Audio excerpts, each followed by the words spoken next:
Hey, do you know how to like log into the servers? Like, I gotta turn my homework by midnight, and I have no idea what I'm doing. Yeah, sure, man. I've done it before. Come sit down. Cool, thanks. Hi, my name's James. This is Dane. That's Garrett. That's Parker. And we're going to show you a how-to video on how to log onto SSH and turn in your homework, showing logging on, navigation, SCP, and then finally, Handin. Alright, so first off, let's get you logged in. For these lab machines, all you need is your Caudill username and password. So what if I'm using my own, my laptop? Oh, that's fine, man. You'll just have to download an SSH client. It's different for whatever operating system you're on, but we won't have to worry about that for now. Let's get into it. All right, cool, thanks. So this is what your average SSH will probably look like. You'll have a place to put in your username and a place to put in your server you're wanting it to SSH into. For this case, we're going to go ahead and log on to the computer science Unix 1 server. There's different servers that you can choose from. The only difference is whether or not they're 32-bit operating systems or 64. And then for your username, you're going to type in your regular Cal Poly ID and hit enter. If it's your first time logging onto the server, it'll ask you to verify your account and say yes. And then you'll have a prompt to type in your password. This password is your Cal Poly password as well. And there you go. You logged on, you're in an SSH with the Cal Poly Unix server. All right, cool, dude. So now that I'm logged in, what else can I do? Yeah, for sure. There's a numerous amount of commands that you can use in the Unix environment. I'll go ahead and show you a couple of them right now. All right. Awesome. So now that you've logged on successfully with your Cal Poly username and password onto the computer science department's Unix server, you're going to be entered into a command line interface. Now this command line interface is navigatable by a list of commands. Some of those commands are more useful than others. I'll go ahead and teach you the useful ones right now. So first off, ls.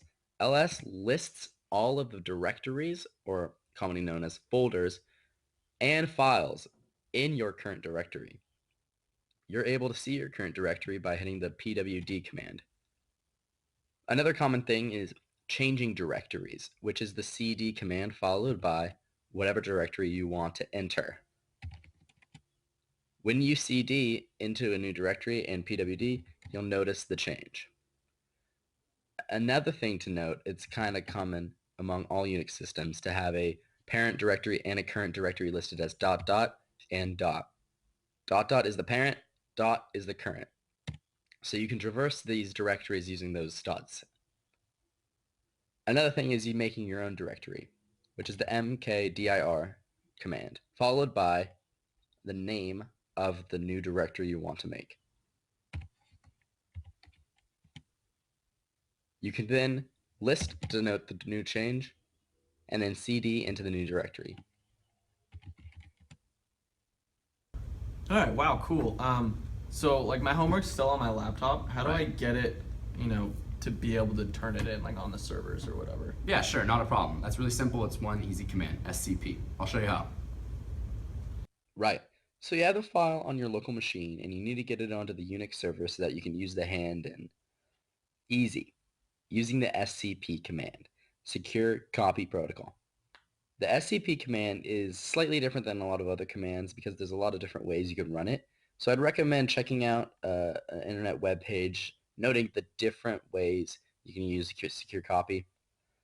Most of the time it's set up in a source destination fashion, so you'll use SCP with your source, so it'll be your local file.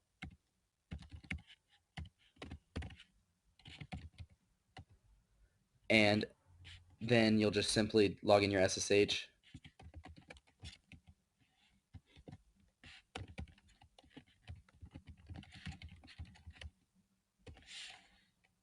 With a colon and the path to the file you want to put it in.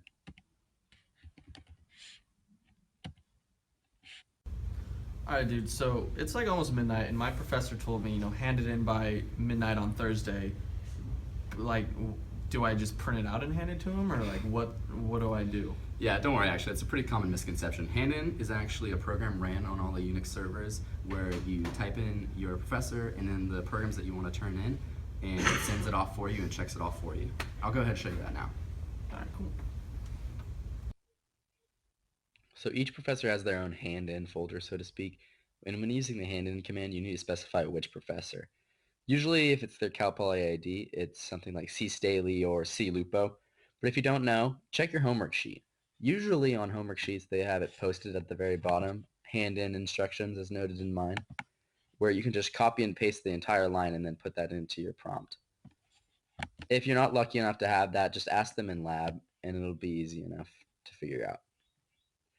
When typing it in, another trick is to, if you have it multiple .c or .java files, you can use star.c or star.java to copy in all those files at one time.